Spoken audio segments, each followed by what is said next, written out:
Hey y'all, welcome back to my channel. Hi, hello, how are you? How has your week been? Well, it is now October 2nd, so it is time to do a monthly wrap up of all of the books that I read in September. So here we go. Okay, so the first book that I read this month was for my Reading Wattpad Books That Have Been Published video.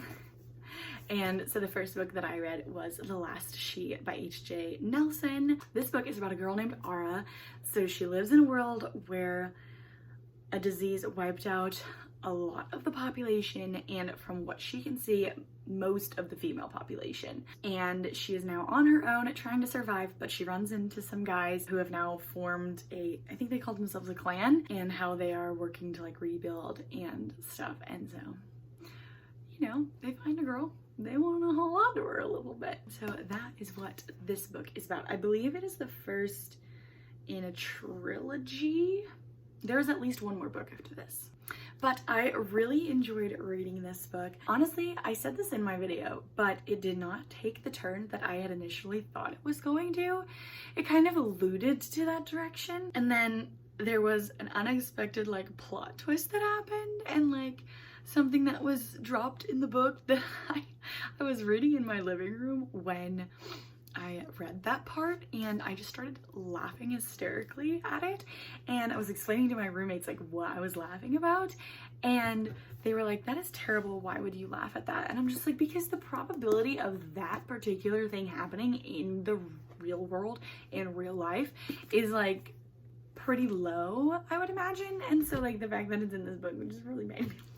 Anyways, I gave this book a 4 stars. Then the next book that I read was for that same reading vlog. It's Float by Kate Marchant, which I really liked this book. I really liked this book because I am somebody who really enjoys seeing the characters like actually get to know each other before they're like in a relationship, which you really get that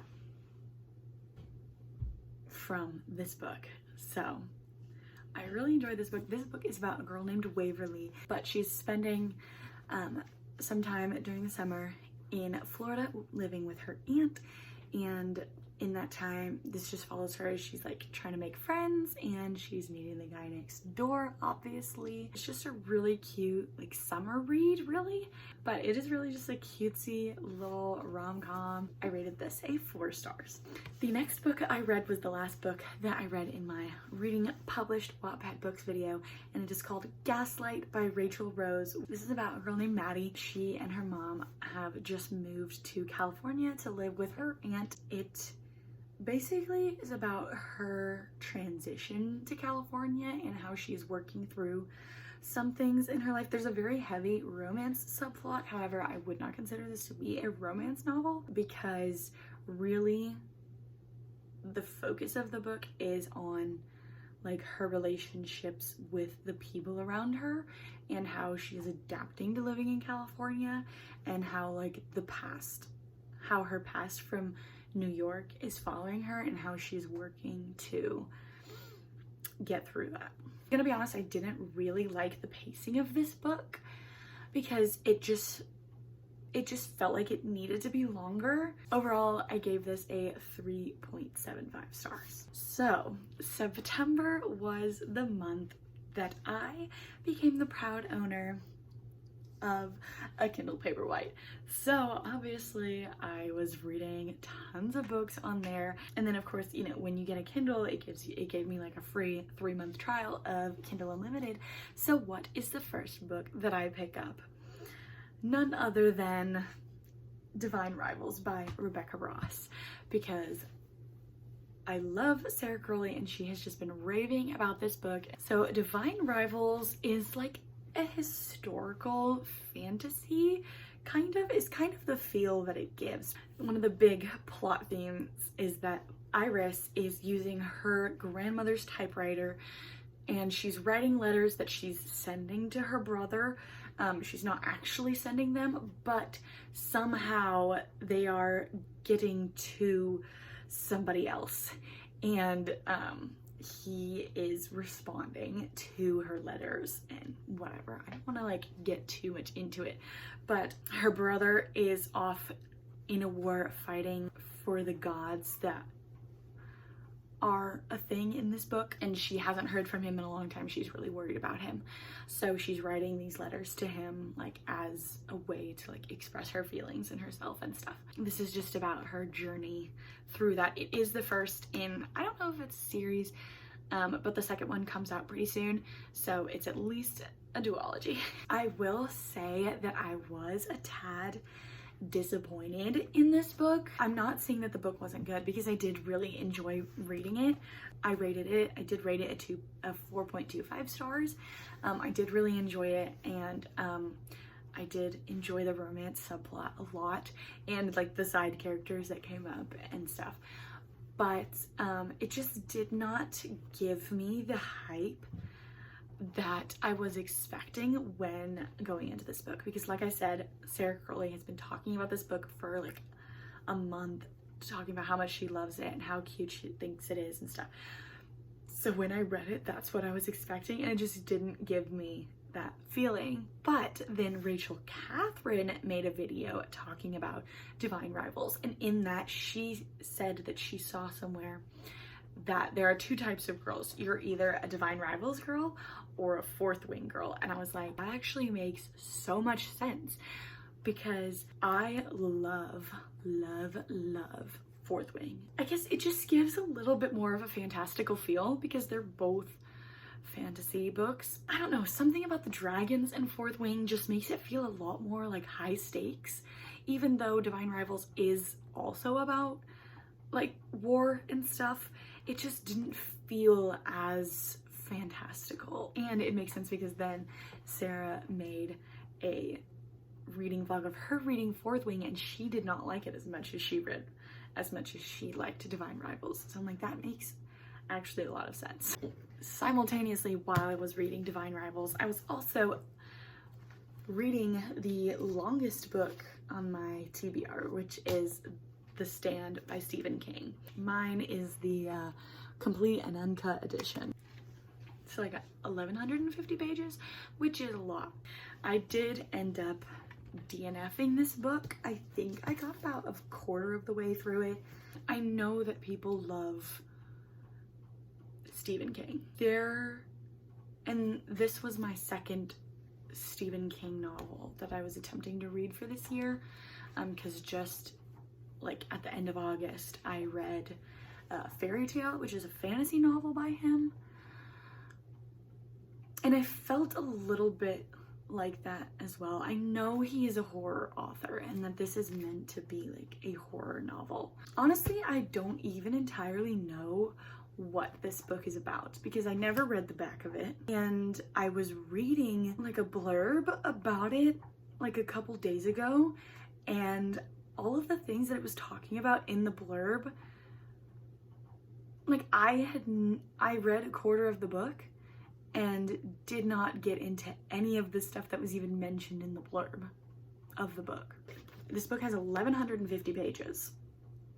And so yeah, I read a quarter of it because I just checked my bookmark and I'm on page like 306.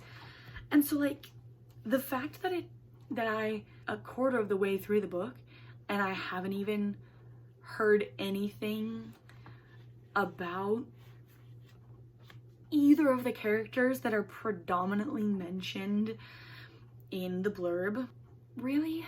But it just, the flow of it is just not my vibe. It switches character focus every chapter, and I honestly can't even remember all of the characters that you've gotten like their perspective on. It's at least 5 different characters. It is so hard to keep things straight. What's happening to who you're even talking about, where you are in the country, what has happened with this character. And like, it just is so much background information that I don't think I even need to know in order to understand the plotline that is described in the blurb of the book.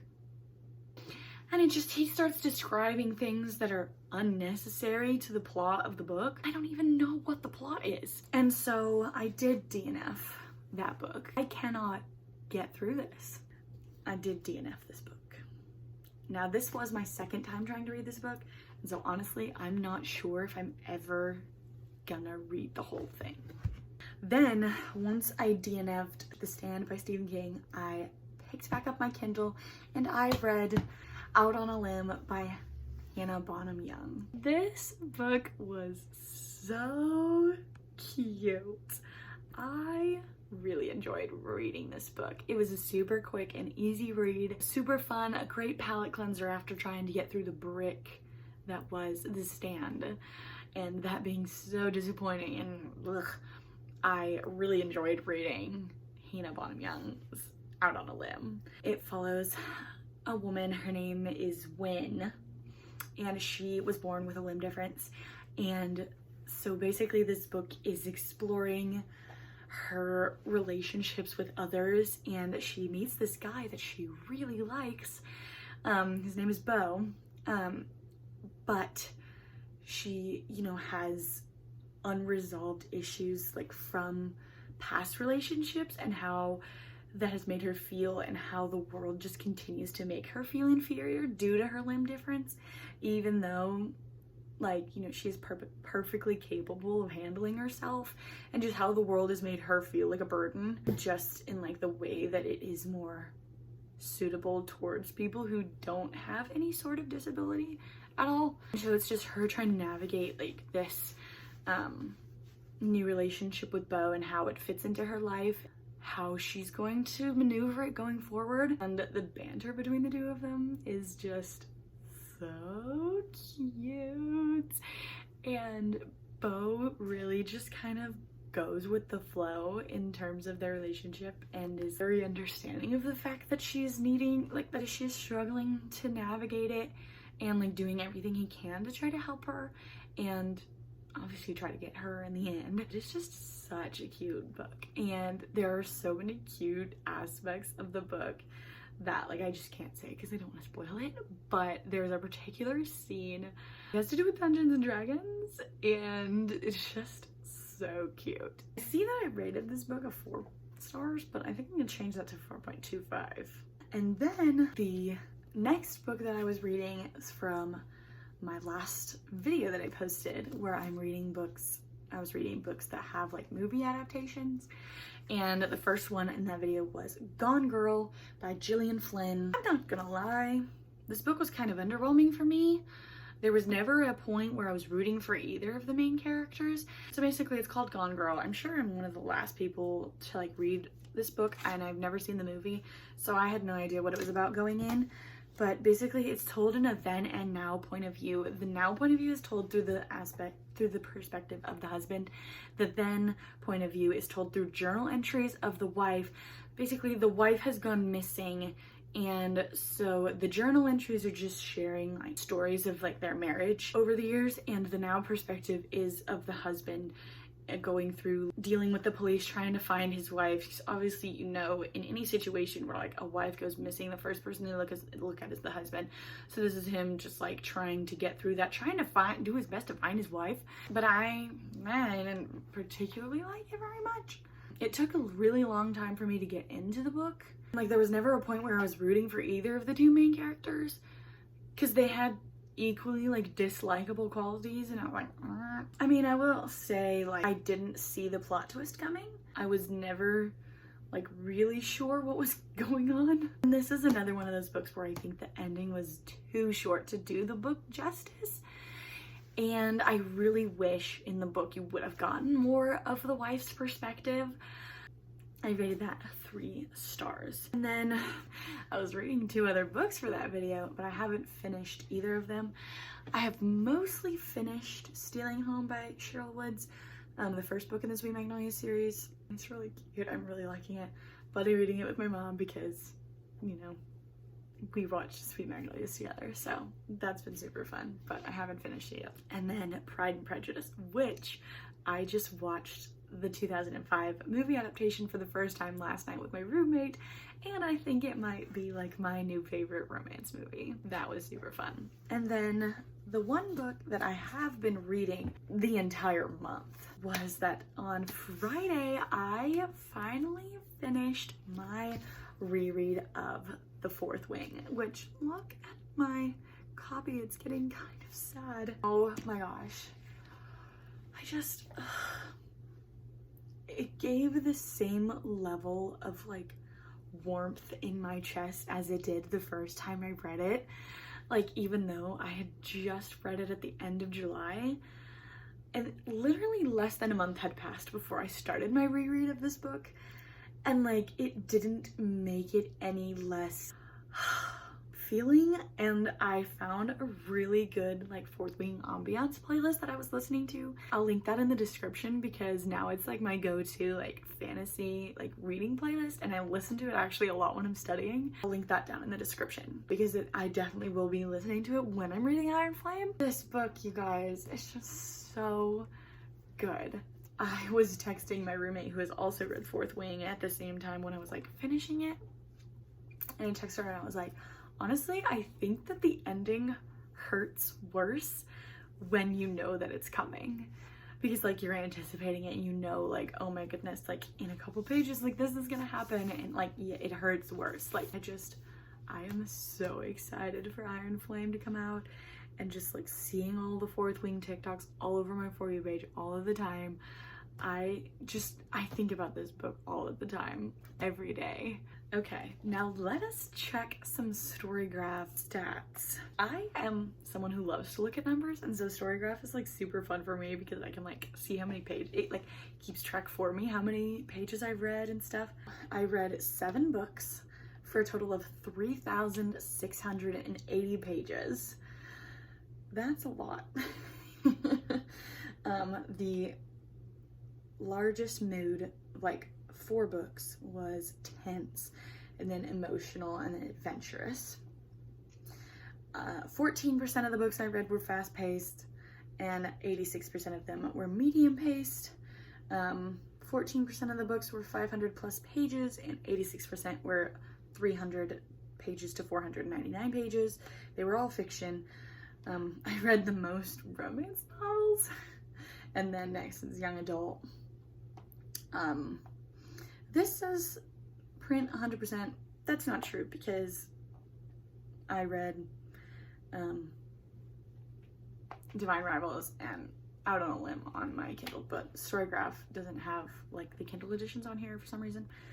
And then the day that I read the most pages was on September 17th when I read 400 pages. What was I even reading that day? Oh, because I read out the entirety of Out on a Limb that day. I guess that makes sense. Anyways, guys, those are the 7 total books that I read in September, and some other little snippets in there. Anyways, I hope y'all enjoyed this video. If you did, please give this video a thumbs up and subscribe to my channel if you are feeling up to it. Anyways, I hope you guys have a great rest of your week, and I will see you on Saturday. Bye.